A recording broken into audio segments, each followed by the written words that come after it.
to dive on the grenade of, oh, but I kept both my hands on their biceps and they did whatever.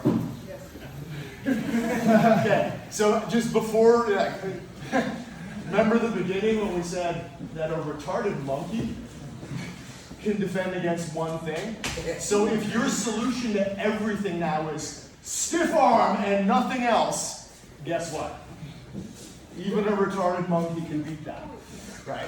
But if this is a solution for particular problems and you're constantly working to get your legs in, then you're going to be fine. If you think you can literally just put your feet down and just do this and not like, well, all they have to do is what they learned earlier, which is to change the leading edge.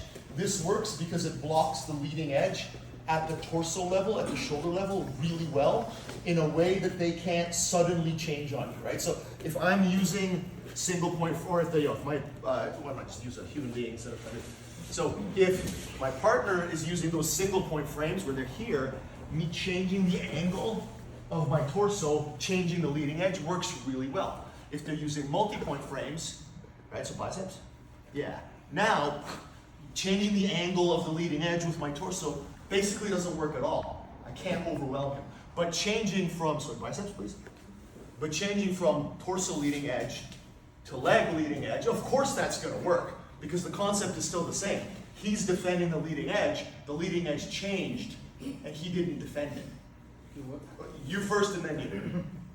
I was just gonna say, like, if you're doing I felt like if you're doing the biceps without bringing your knees back in, it lasted for about 2 seconds. Exactly, because like literally, again, like, you guys are smarter than retarded monkeys. It took you like 10 seconds to figure that out instead of, forever. But like, if he's literally just doing this and he's not making a guard with his legs, right? If he just gets his legs out of the way, it's like, cool, there's nothing there, right? So, of course it doesn't work because the guard is multiple layers of redundant frames, right? Like a really good guard is 1, 2, 3, 4, whatever frames. You know what's not a great guard? Can I just have you go on top for a second? Just come on your knees. You're beside me, right? You guys know this, right? Collar tie escape. Best grappler in human history used it. Did he use it as a guard? Marcelo Garcia. Oh, of course. But it worked. But did he ever hang out here? I've taught this to people. They're like, sweet now. And then I watch them a week later. They're like, fucking got it. And they're just like hanging out here like this is a guard. And of course, like it doesn't work, right? And they're like, man, I don't understand. I'm like, yeah, you're right. You don't understand. This is a single point frame that's based around hip mobility to make it work. If your hips aren't moving, this is dog shit. It's the worst guard you could possibly imagine because it's not meant to be a guard. Just like this is not meant to be a guard. This is a guard retention tool. It's a guard maintenance tool that allows my legs to move a lot more freely because you're not as close to me. You can't pressure me as much. And you can't get past my legs as easily. So if I use it correctly, which is as a means to help my legs do more stuff, man, it's brilliant. If you use it as a one-size-fits-all solution for every guard passing problem, it's terrible because there is no such thing. Does that narrow it down? Cool, thanks for jumping on the grenade. This might be a dumb question. Go for it. He grabs your bicep, you grab his biceps. And then you defend him. Well, it doesn't work the same because he's got different goals. Right? So he's on top, and I go to do this, and he goes to grab my biceps. Like, see how this just creates space for me to get my legs back in a little bit more. So like it's different if we're standing, right? Like if we're standing, and I get bicep ties, and he gets, he does like, oh, now he's winning. Oh, now I'm winning, and on, because that's the only thing that's going on. The top player has different goals than the bottom player. So because he has to deal with 4 of my limbs, and he's basically using 2 of his limbs to do it, him engaging me in a pummeling battle is great for me because for him to win the pummeling battle, he's got to back away, right? Like, so for him to get, if I have bicep ties and he wants to keep pressuring in and trying to pummel, see how it doesn't really work. But if he backs up a little bit, oh, now it worked. Does that make sense? So while he's backing up, he's just giving me more space to get my legs back in. So it's not as simple as just do the thing that the other person is doing. Is that straight arm for you a little bit of late stage guard retention? Like, is that? It's honestly what I use to prevent people from getting close. It's not late stage. You can. So like, I'm trying to like answer this in the best way without leaving anything out, but without getting too like rabbit hole-y. So let's just Let's just do a little bit of live movement. You're just gonna try to pass my guard. Is this what you mean? Like my late stage guard? Like how do you think about Yeah. that stiff arm, especially if you're a guy's trying to pass you? I notice if there's any speed, you gotta Yeah. kind of be locked on those biceps. If you miss, you're getting passed. That's what I. Well, if you miss and your legs are out of the way, yeah, you're getting passed. Yeah. So like this is because this is meant to reinforce, like it's meant to happen as a backup to your legs. Okay. It's not like, oh, you're passing my legs and now I do this. It's supposed to work with your legs to help your legs. It's not supposed to replace your legs. And it's not supposed to, I shouldn't say it's not supposed to. It's better if it doesn't happen after your legs are beat. It's better if he has to deal with all of the problems at once. And then every time he breaks through one thing, I replace it with something else. So like if we start here and I wait, and now I'm like, oh God, that's absolutely not how it's supposed to work, right? If we start here and he starts to get close to me, I'm like, all right, there we go. And then I'm immediately like, see how much redundancy there is here? This is framing, this is framing, this is framing, this is framing. I have 4 good frames, and he's like, do you feel like you can put any pressure on me right now? Nothing useful, right? Like, not, yeah.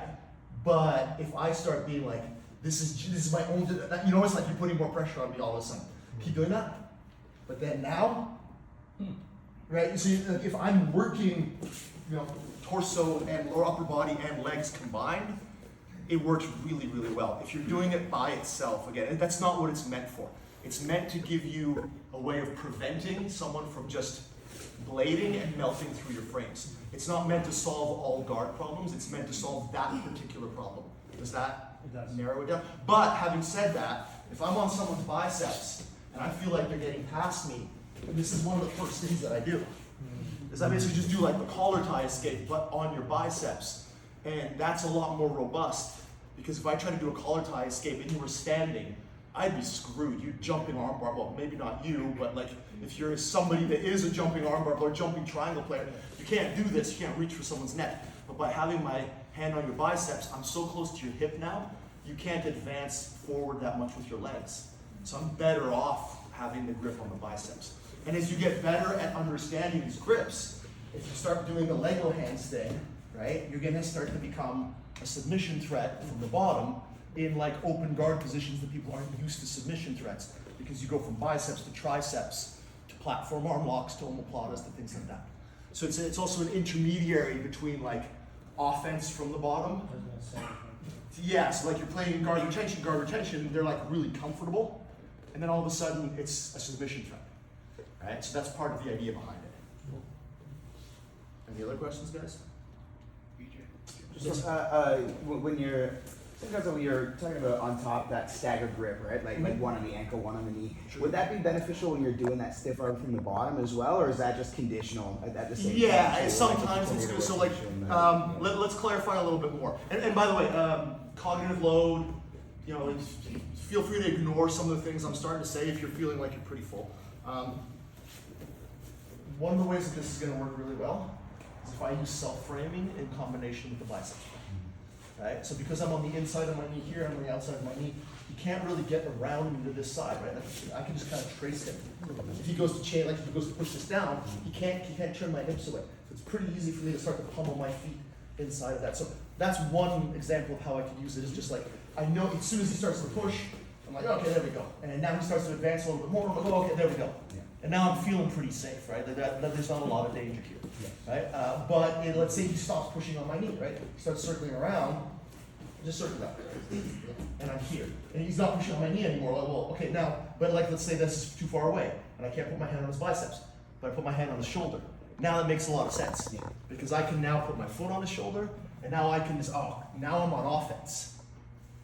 That's meant to work. So like, remember someone was asking earlier about like, do you reach with the bottom arm or do you reach with the top arm? Oh yeah, you were asking that. So in a context where he's grabbing my shin, reaching this, that maybe doesn't make a lot of sense. But if I go here and then I go here, now this makes a ton of sense, because I know he can't put that shoulder forward. So then gripping with the top arm starts to make sense again. Yeah. You see what I mean? Yeah. Any other questions, guys? Okay, let's do another round, because obviously there was a little bit of like either misunderstanding or poor communication on my part. It was definitely your fault. Let's just do another round, and let's try to play with this bicep positioning where it's not just like the solution to everything. Have longer range frames, have them be at the biceps, have them be at the shoulders. Sometimes use one, sometimes use the other, but try to really incorporate your legs the entire time. Use your arms to help your legs get where they need to be. All right? 1, 2.